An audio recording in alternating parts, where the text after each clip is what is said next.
Good morning, Genesis family. Got a question for you today. What is your favorite Girl Scout cookie? Now, I'll get to mine in just a minute, but just a quick story. So for the past several weeks, almost every day when I'm leaving the church going home, I take 12th Street, and right before you get to Santa Fe, there has been a young girl, probably 8, 9, maybe 10. Every afternoon, she's standing out in her front yard holding up a big Girl Scout cookie sign. And, the first several times I drove by, I didn't really think of anything about it. But then I kind of dawned on me that, like many other organizations, businesses, COVID has forced the Girl Scouts to make adjustments in the way they do their traditional Girl Scout cookie sales. I mean, every year you see them setting up outside of Walmart or big box stores with tables and a bunch of girls standing around.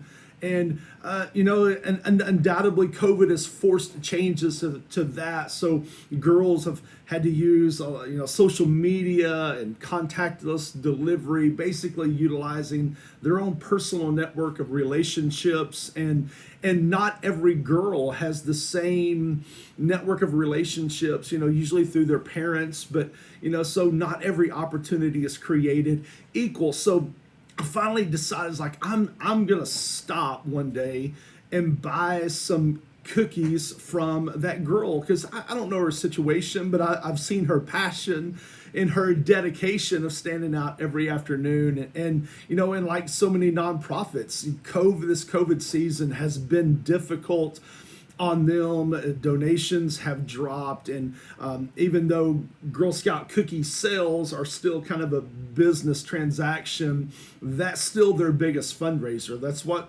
funds the majority of support for each local troop. And I'm just somebody that's passionate about youth organizations, things that provides children with unique opportunities for life experience and growth. And I didn't really need the cookies because COVID has not been friendly to my weight and workout routine either. So I didn't need the cookies, but I was like, I'm going to support that girl. I'm going to stop one day and buy some cookies from her. But you know how good intentions can be. So I'd drive by and I'd see her and be like, oh, I'll stop next time. I'll stop next time. I'll stop next time. And then last weekend, we were in Dallas for a couple of days for spring break, and I don't even know what made it pop into my mind. I was like, I wonder how long Girl Scout cookie sales last. So I Googled it. That's just how my mind works, and my wife can attest to that. The most random of thoughts, most random Google searches. But official Girl Scout cookie season ended this last Sunday, and this was Friday, and we were in Dallas, and I was like, oh my gosh, I may have missed my window to support this girl. So we got home, and I came to the church Saturday to do some work and get finished up for Sunday, and driving home, she wasn't out there, and I was like, oh no. So Sunday leaving church, I was on the lookout, and sure enough, she was out there. So I didn't even have my wallet on me, so I pulled into the 7-Eleven on 12th in Santa Fe. Serena pulled in behind me, like, what are you doing? And I was like, I've got to go to the ATM and get some cash so I can go buy some Girl Scout cookies from that girl. So sure enough, I turned around, went back, and bought some Girl Scout cookies just to support her. But in the midst of that, there's a lesson that good intentions doesn't always accomplish what we want them to accomplish, that we've got to be intentional about how we approach things. And I almost missed my window in spite of my good intentions of being able to support this young girl. And I want to encourage you. A couple of weeks ago on Sunday, we looked at the parable of what's called the parable of the rich fool, where Jesus talks about this rich man, and we defined rich as people that have more than enough. And by and large, here in America, we're rich. We don't have everything we want, but we have more than enough. And Jesus calls this man a fool, and he does so because the man assumes that his more than enough is solely for his own purposes and pleasure. And Jesus says instead, he should have been rich toward God. And I want to challenge you. I would dare say that every one of us today has aspirational values about generosity. We believe in generosity. We want to be generous.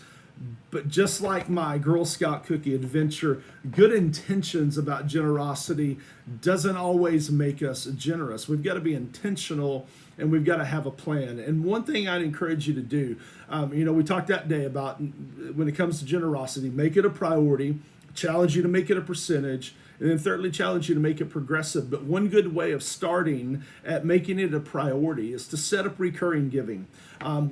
In our online giving, it is incredibly simple to go in, whether you decide I'm going to give $10 a week or $100 a month, whatever you decide you're going to give, you can go in and set that to recurring. Serena and I, we have recurring giving set on the 1st and the 15th because that's when our pay cycles hit. So that's when our recurring giving comes out of our checking account. So we just set it and forget it.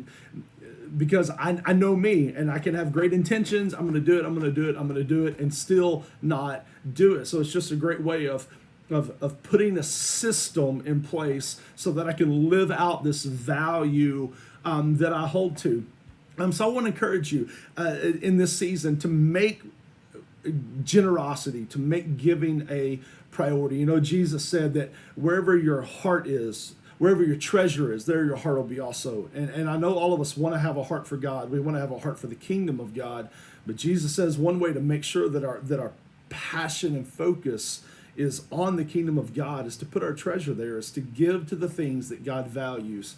And there's nothing that God values more than his kingdom coming in our time and place through the ministry of the local church. So I just want to challenge you to make generosity a priority. One way to do that is to set up recurring giving. You can do it in our Church Center app. Let me close out of this so you can see the little icon right there. The Church Center app, or you can go to online, MyGenesis.TV /give. And then last week, it's in giving is incredibly simple. Last week when our stimulus hit our checking account, like most of us, like every day you're logging in, like, hey, has Joe come through, checking. And the day it hit, I opened our Church Center app.